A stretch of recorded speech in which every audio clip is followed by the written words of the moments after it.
Honey Falls Lima, the reason that this concert is here is that Fred and Susie and his kids came to this area when Fred took the position as the director of the Eastman School of Music Jazz program, and they settled here at Honey Falls, and they soon met an incredible band director who influenced all of their lives in ways that you just couldn't even count the numbers of ways that Mark Bordon has been an influence in the Sturm family. And so when the idea started to come together to put a concert together to honor Fred, I approached Mark right away and I said, what would you think if we tried putting this together and we hosted it at your school where Ike and Maddie Sturm had been students here in the 90s and where Fred and Susie had spent so much time, and he loved the idea.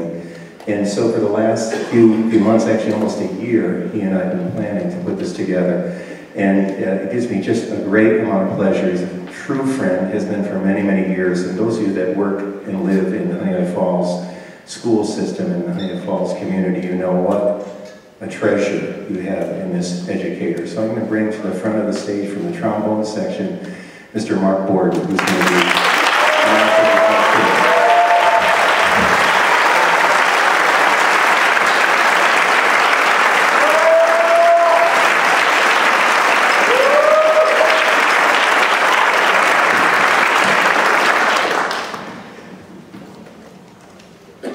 First of all, thanks to everyone for coming out tonight. We're thrilled with the response that we've gotten. And even more than that, we're thrilled with the spirit that has filled the whole afternoon, the dinner together, and it certainly pervades through the evening as well. I don't think this gentleman introduced himself. This is Mr. Bill Tiberio, who's the Fairport High School band director and teaches at Geneseo and U of R and Eastman and Ithaca and probably places I'm missing as well. But this was his brainchild, and he volunteered to put the band together and help put the program together. So just a quick thanks to Bill Tiberio.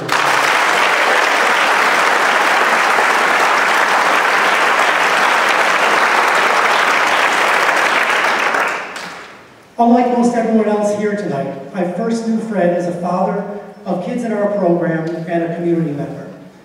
As a parent, he was just like you would have expected from Fred. Positive, supportive of his children, an advocate for music in the schools, and kind enough to not tell me all the things that I didn't know as a jazz director. He tied in his vision of outreach as an Eastman professor by often coming in to work with our kids. His ability to adeptly teach me, along with our students, without ever undermining my authority was instrumental in building essential foundational elements of my jazz pedagogy. He played with our community band, and started and directed a community big band to help raise funds for a New York City trip that our group took. In spite of Fred's immense talent, knowledge, and level of accomplishment, I was always impressed by how much of a regular guy Fred was. He's the kind of guy you want to sit down and have a beer with and not even drink. But the truth is, he was the furthest thing from a regular guy. Fred was special. He was special as an educator, able to motivate, instruct, and lead with both passion and compassion. He was special as a father, encouraging, positive, and nothing lit up his eyes as much as pride in their accomplishments. And he was special as a human being. He had a marvelously warped sense of humor and was constantly scheming the next big prank, to the point where when Jim Dozer first told me he had cancer, I honestly believed it was just a plot to get back this little Louis Armstrong statue that I had sort of borrowed from him. He had the unique capacity to make anyone he was with feel like they were the special ones. Fred was one of those rare individuals who could elevate everything and everyone he touched. And what you see here tonight is just a fraction of all that he touched. Fred was bigger than life, and that's why he will always be with us. I dug into the archives tonight from this very auditorium back in 1996. It was Ike's senior year here, and I asked if he wanted to play a solo for our last jazz concert. He talked to his dad about it, and they agreed to do a duo. So Fred sat down in all of his spare time and wrote this for the last concert. And we actually have a video presentation of that. It's on the wall over there, so you can turn and look. We put it on the because we wanted the people up here to be able to share in that as well. But this is spring of 1996, Ike and Fred, and if you look real carefully in the background, you can see a 14-year-old Ted Poor trying not to fall asleep.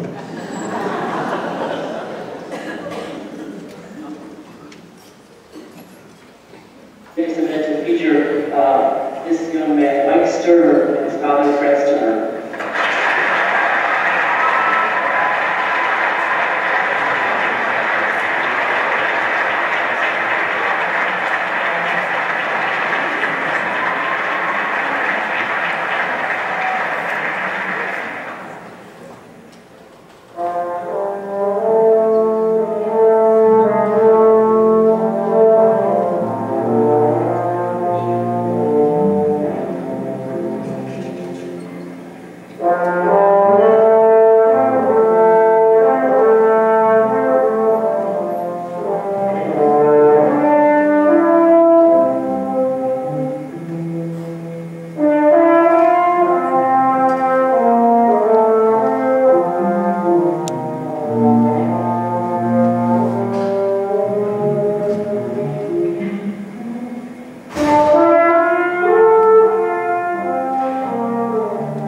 That was one of Fred and Ike's early collaborations, apparently before the advent of the tripod. Sorry about that. But one of their later collaborations was the next tune that you're going to hear, and I think, Ike, are you going to introduce this one? He's going to play it. This is a tune that was written by Ike and arranged by Fred. This is called Blue Opening.